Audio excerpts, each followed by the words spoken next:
Brilliants, how are you? Hope so that you are all fine and spending a great time, students. अभी हम कर रहे हैं 7th class के लिए बुक एलिमेंट्स एक्सरसाइज 9.1 जो चैप्टर है, चैप्टर का नाम है, एलिमेंट्स में अलग ही नाम है, pairs of lines and transversals. उसका क्वेश्चन नंबर अभी हम करेंगे 9। ठीक है, क्वेश्चन नंबर 8 हमने इससे पहले वाले वीडियो में किया था, और क्योंकि मैंने क्लिक ली हुई थी तो ये ज़्यादा साफ क्लियर नहीं है, तो फिगर बनाऊंगा तो उससे आपको क्लैरिटी हो जाएगी। वैसे ये है कि जो फिगर आपको ये दे रखी है, इस फिगर के अंदर आपको प्रूव करना है कि पी क्यू एस टी के पैरेलल है। तो फिगर बनाता हूँ, देखिए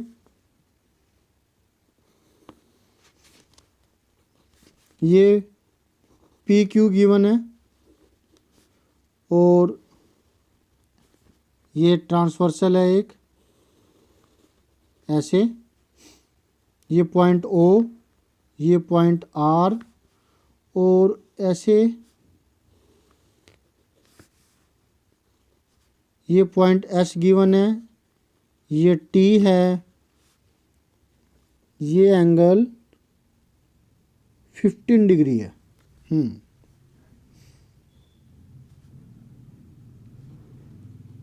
15 डिग्री गिवन है, ये 20 डिग्री गिवन है, और ये 35 डिग्री गिवन है। ठीक है, हमें प्रूव करना है कि पी क्यू एस टी के पैरेलल है। ओके, तो इसको करने के लिए कैसे होगा, ये है तो बिल्कुल आसान, क्लियरली हो भी रहा है। कैसे भला? अब देखिए ना कि जब कभी दो लाइनें ऐसे हो और कोई एक लाइन काट रही हो ऐसे, और अगर ये एंगल और ये एंगल बराबर हो जाए तो बताइए ये दोनों एंगल्स कौन से होते हैं? Exactly alternate interior angles. अगर ये दोनों एंगल्स इक्वल हो जाए तो ये दोनों लाइनें पैरेलल होगी कि नहीं होगी? बोलो, होगी ना। तो अगर लाइनें पैरेलल है तो ऑल्टरनेट इंटीरियर एंगल्स इक्वल होंगे, और अगर ऑल्टरनेट इंटीरियर एंगल्स इक्वल है तो ये दोनों लाइनें पैरेलल है ट्रांसवर्सल को छोड़ के वो। तो इसको लिखेंगे तरीके से, बिकॉज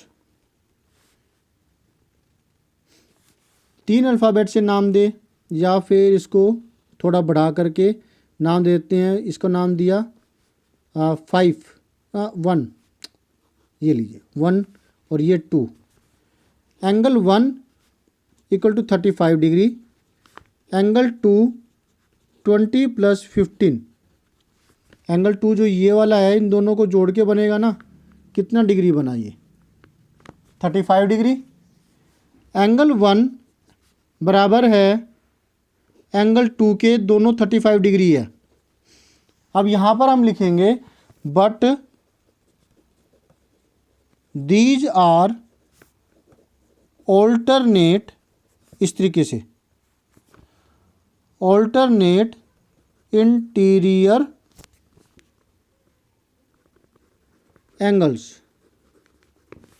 सो इस वजह से क्या होगा, ट्रांसवर्सल तो ये हो गई ये दोनों एंगलों के अंदर, तो जो बाकी की जो दो लाइनें बच गई, दो जो आर्म बच गई इस ट्रांसवर्सल को छोड़ करके इस एंगल के अंदर, तो इसको छोड़ के बची ये वाली, और इस एंगल के अंदर इस ट्रांसवर्सल को छोड़ के बची ये वाली, तो ये दोनों पैरेलल होगी।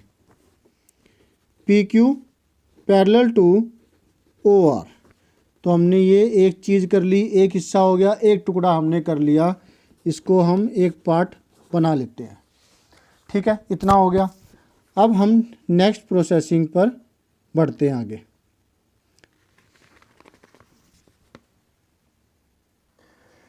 अब ये जो क्वेश्चन है, एलिमेंट्स के अंदर गलतियां भी है, और ये एंगल इनको देना चाहिए था 165 डिग्री, ये दे नहीं रखा, तो ये कमी है। जब कभी आपको एग्ज़ाम में मिलेगा तो ऐसा कुछ होगा जिसकी वजह से ये दोनों लाइनें पैरेलल हो जाएगी।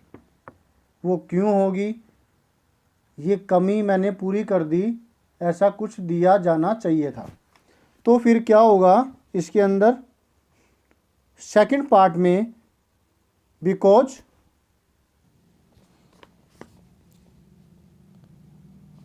इसे नाम हमने 15 डिग्री है ये 1 2, इसे नाम 3 कर देते हैं और इसे नाम 4 कर देते हैं।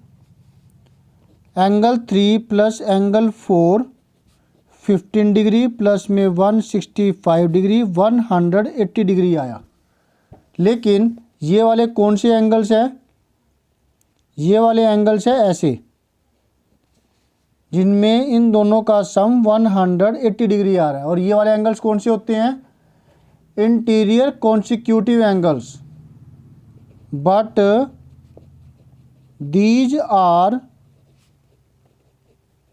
Interior consecutive angles.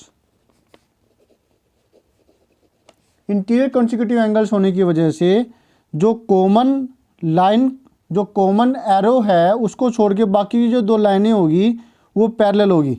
तो इसमें और इसमें दोनों में जो कॉमन आर्म है एंगल 3 और एंगल 4 में, वो ये है। इसको छोड़ के बाकी की जो दो आर्म एंगलों की है वो ये वाली और ये वाली है, तो ये दोनों पैरेलल हो जाएगी। सो ST पैरेलल टू OR। ठीक है, तो ये हुआ दूसरा पार्ट हमारा। अब जब हमने प्रूव कर दिया कि ये वाली लाइन इसके पैरेलल है, लेकिन सेकंड पार्ट में हमने प्रूव किया कि ये वाली लाइन इसके पैरेलल है, मतलब ये जो एरो है ये इसके पैरेलल है, ये वाली एरो इसके पैरेलल है। जब कोई दो किसी सेम के पैरेलल हो तो वे दोनों भी पैरेलल होती है। तो क्योंकि ये भी ये इसके पैरेलल है और ये भी इसके पैरेलल है, तो ये दोनों भी पैरेलल होगी। ठीक है, ये 2 नाम दिया मैंने। From 1 and 2 PQ parallel to ST, hence proved. इस तरीके से ये प्रूव हो गया। ओके, तो इसमें ये कमी है कि यहाँ 165 डिग्री दिया जाना चाहिए था, और हमने 4 एंगलों का इस्तेमाल किया, angle 1, angle 2, angle 3, angle 4। Okay, thank you students for watching your own video. Gagandeep, अच्छे से ध्यान से करना बेटा इसको, और जो भी आप लोग एलिमेंट्स आपके सिलेबस में हैं आप भी प्लीज़ ध्यान से कीजिएगा। Don't forget to like, subscribe, share, comment, pressing the bell icon so that whenever the video is being uploaded you will be able to get the notification. Bye.